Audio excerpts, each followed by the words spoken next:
over to any additional questions that anybody has. So feel free to unmute yourself. Unfortunately, there's 88 participants, so there's really no way for me to see any of you. So I'll just try to do my best to respond.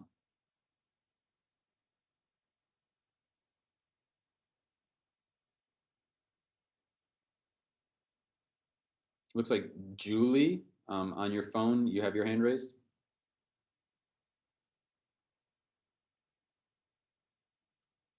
Oh, I need to unmute you all. Thanks for helping me out there. Give me 1 second.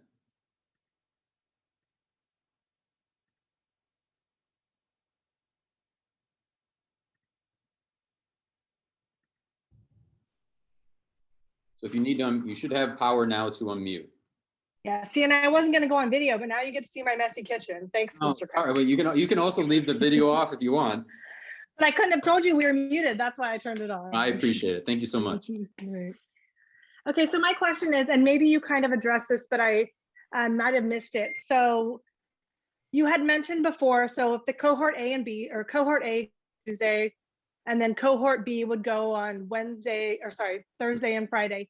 And then you said as soon as they get back later on, they're going to go on Zoom with their teacher. How does that work if you have a combo class? Because, for example, my daughter is in a kinder and a first grade class, and right now it's kind of split. The kinders are in the morning, and the first grades are in the afternoon. But if they're all going to be on from 1 to whatever, I'm concerned because they have obviously different curriculums. So I'm just was curious if there's that. Yeah, so combo classes, you're right, certainly a kind of a special case, and I can certainly follow up with you a little bit more in detail about how the combos are going to approach it. But again, the district and CDTA agreed to allow teachers the professional discretion on how they're going to craft that hour and a half in the afternoon. So some teachers are going to have whole class come together for a check-in right at 1. Some will be having, again, more strategic small grouping that's taking place in the afternoon. So even if your child is in a combination class, there's a possibility that they would be getting that small group instruction on grade level in that fashion. So it kind of depends on the teacher, it depends on the circumstances, and it depends on the grade levels. Okay, thank you. Yep. I see Corinne. Yes, for kids who arrive early, within the 8:15 to 8:30 time window, are they allowed to play on the in the yard before school starts? And what are the restrictions for that? And that's actually something I didn't mention, so I appreciate you asking that question. The answer is no. Kids, unfortunately, are going to have to basically drop off is between 8:15 and 8:30. Teachers will be in their classrooms, and kids will have to promptly make their way to their classroom where the teachers will be there waiting for them. So kids will not be able to play. We basically just don't have enough staff to supervise and make sure that cohorts are remaining separate to allow those kids to potentially play on campus outside of recess. So as kids come onto campus, they make their way promptly to class, the teacher will be in there supervising, and then staff on campus will just be making sure that kids are making their way through our gates and then directly to their classes. Thanks for that question. Jeannie.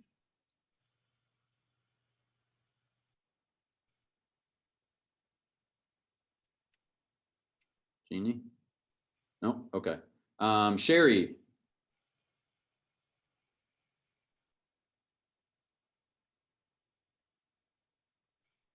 Sherry? All right. MJ. Let's keep going down the list.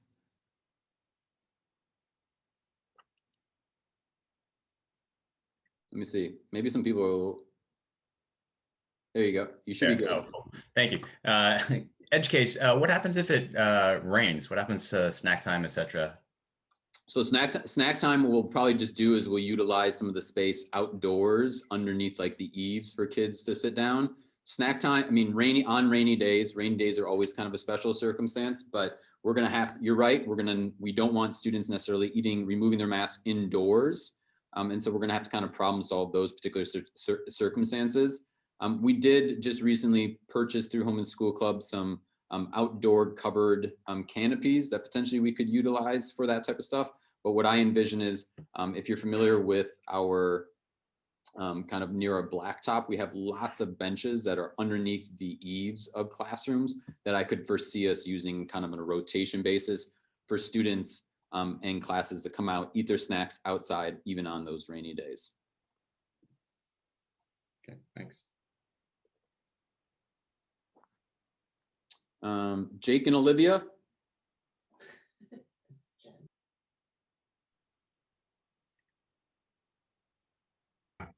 I have two questions. The first one is related to the health screen.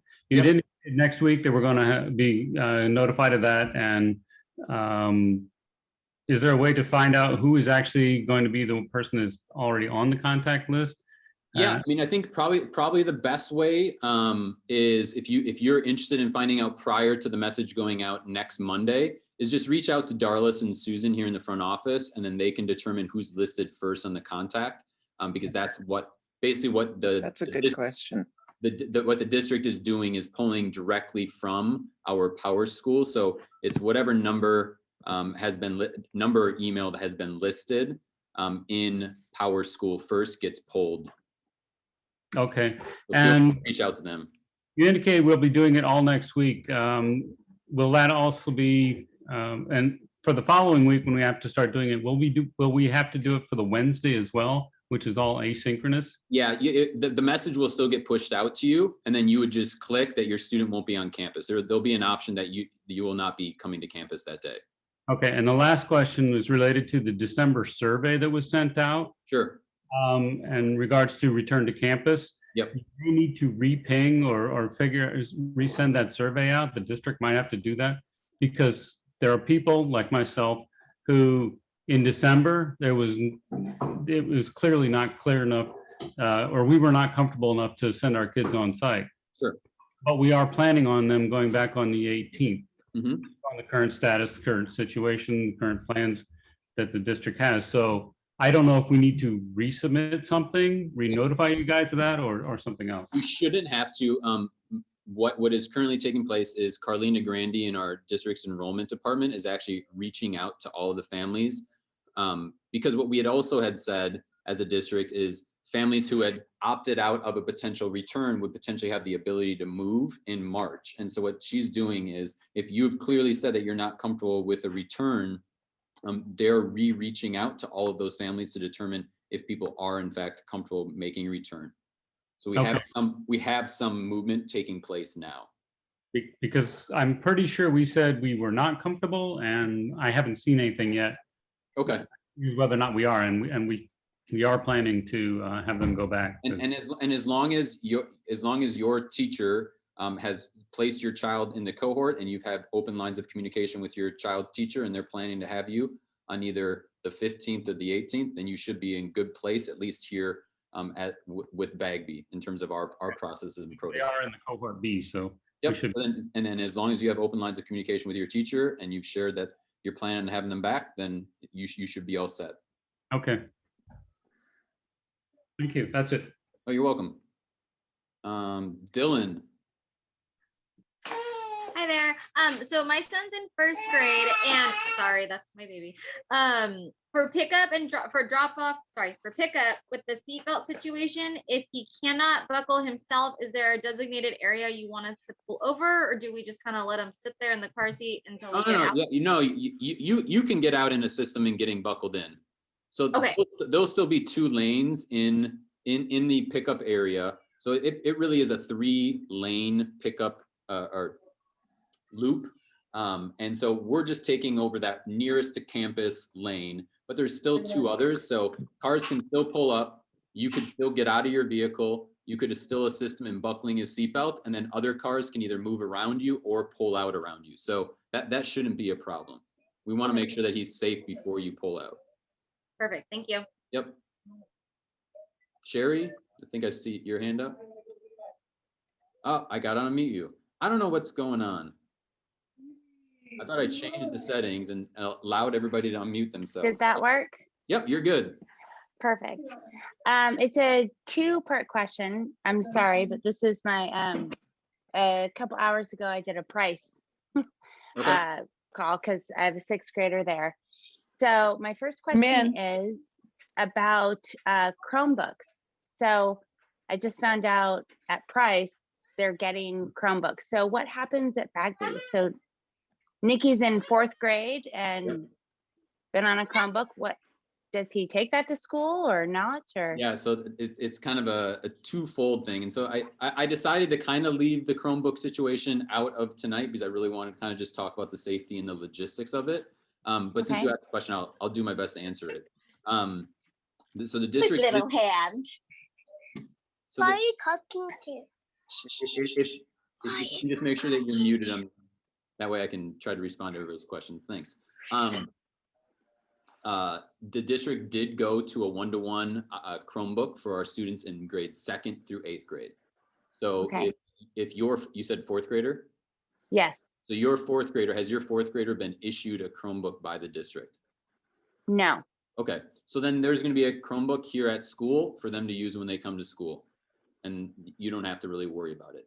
If your student had been issued a Chromebook during distance learning, those children are going to have to bring them back and forth if their teacher feels that there's going to be a need for Chromebooks in the classroom.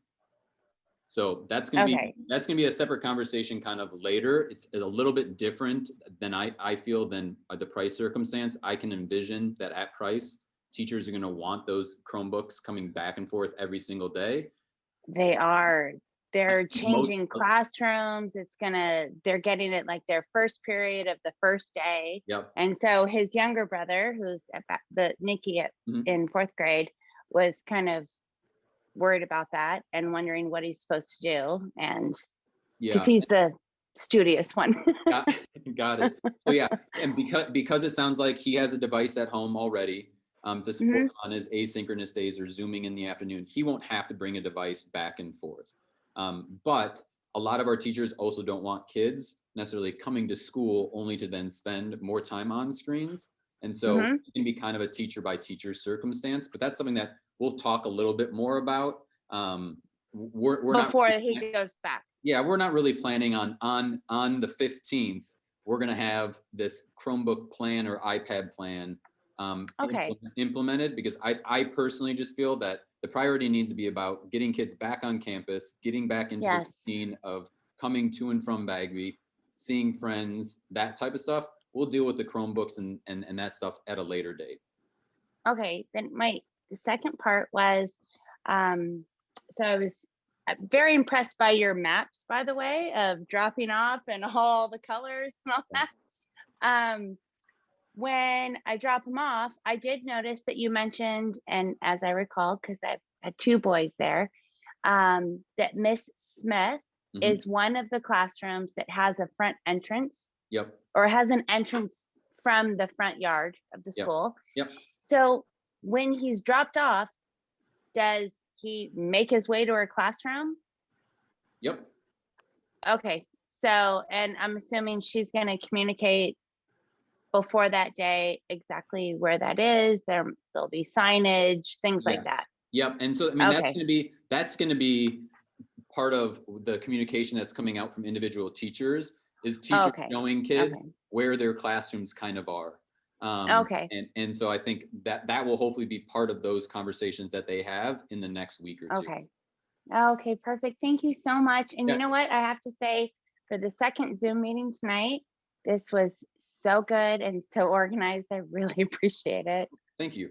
I appreciate it. Thank you. Thank you. All right, I still see a few hands. I see, it looks like Dylan might still have his hand up.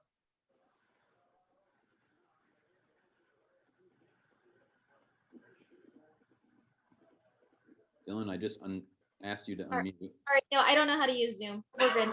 All right, you're good? All right, cool. Looks like Jake and Olivia, we all good there?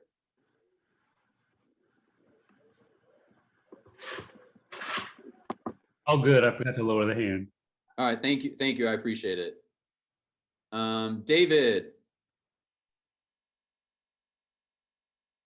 Hey, Michael, related to the discussion earlier, once we're back on campus, if at some point we don't feel comfortable and we would like our child to stay home, do we have the option of working with the teacher and having our child stay home and attend on Zoom?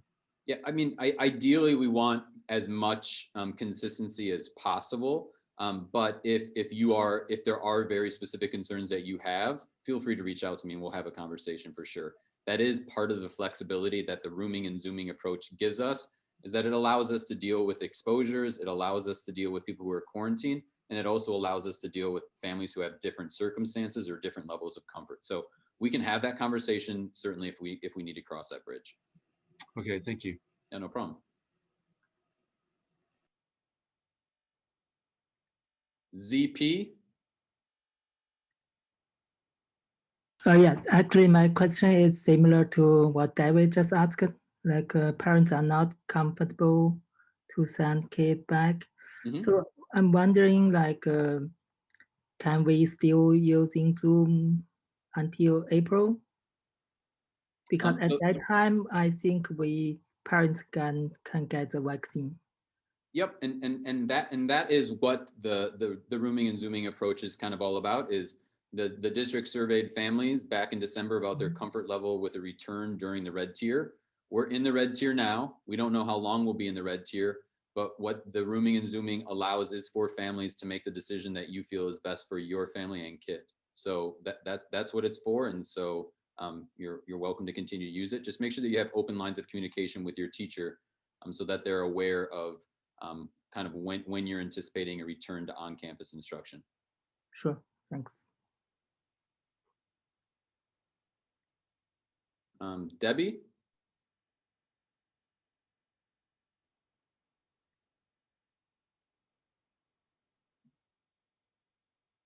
Yes, thank you. Yeah, no problem. I appreciate your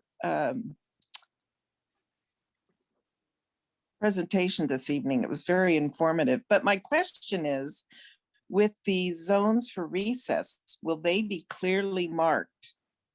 Good, very good question. Yes, they will. So we've purchased, Bagby might be the largest owner of cones now in the city of San Jose, because we've gone above and beyond in terms of visual dividers in all different places around campus. So each of those zones will be marked with 8 cones. So there's going to be 4 on each corner and then an additional cone in between each corner. So every single zone is marked with at minimum 8 cones.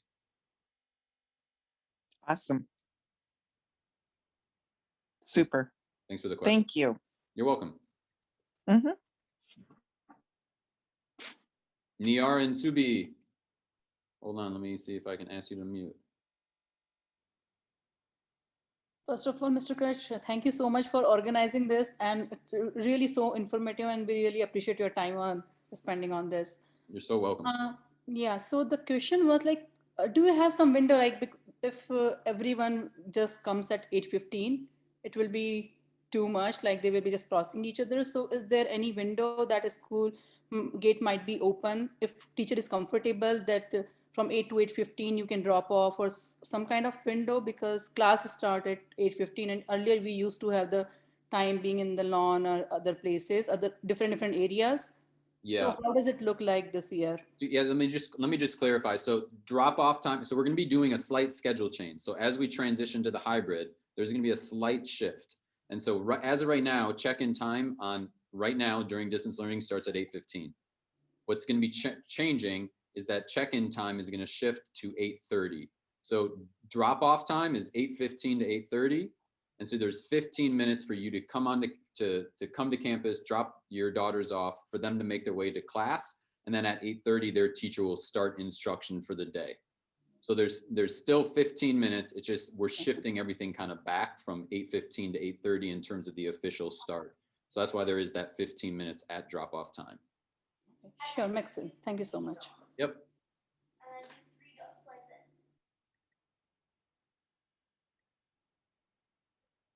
Amrit? Thanks, Mr. Kretsch. problem. I have a quick question.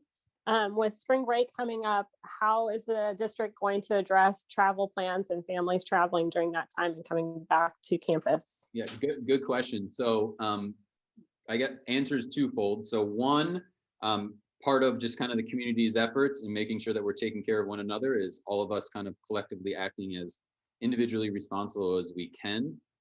My understanding is, and this is not, I think I just kind of caught this in some news blurb yesterday, is that Santa Clara County has officially rescinded upon the return to the red tier, the requirement that families quarantine for 10 days if they've traveled beyond past or outside the county for more than 150 miles.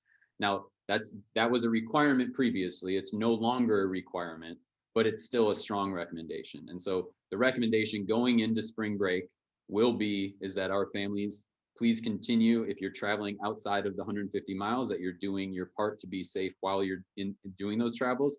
But then upon return, that if you feel like you need to, that you're quarantining appropriately. But again, it's not a requirement. It's also something that as a school district, we really can't enforce. We can just really encourage people that we all kind of collectively act responsibly.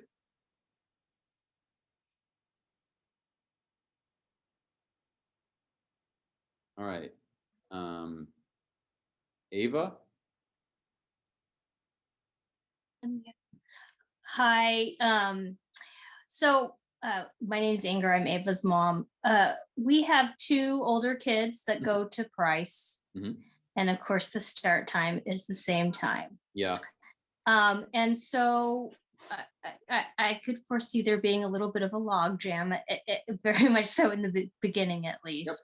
You know, so if Ava ends up being a little late for class because of that, you know, are we going to have a little bit of leeway for the first couple weeks or so? I mean, kids always arrive late to school, no matter if it's during a pandemic or it's in a normal time. So we'll make it work. Don't worry about a late arrival. We understand that families have multiple challenges in the morning, in particular with a bunch of our students now going back to in-person instruction. We know that a lot of our moms and dads and grandmas and grandpas are having to cart people around. So we'll be flexible. We're not super concerned about tardies. We're just concerned that we get to see everybody starting on the 15th and the 18th. Okay, and then, so I actually work in healthcare and am in charge of infection control. And so everything that, you know, you've mentioned, you know, sounds great and consistent with what we're doing, you know, in the clinics. My question is, you know, as more of the population is allowed to become vaccinated, it may become a little bit safer to allow more of the parents, at least, on campus. Do you have any plans to address that this year, or are you just going to wait until next year when more is known? I would love to have an answer for you.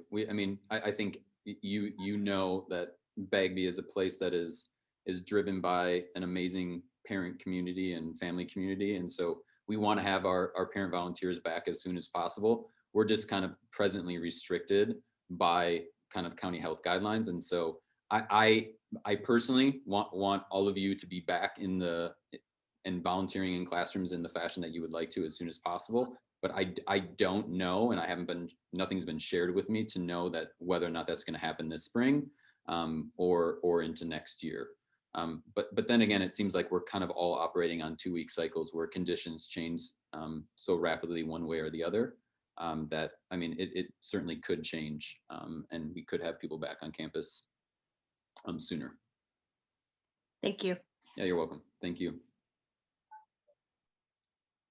Are there any other questions? I don't see any other hands raised, but just want to make sure that there's any other lingering questions. Of course, as I shared, my email, Stephen, hold on a second. Oh, I got it. There you go. There we go. I'm just curious, back to the health alert for the school thing and the designated person. Yeah.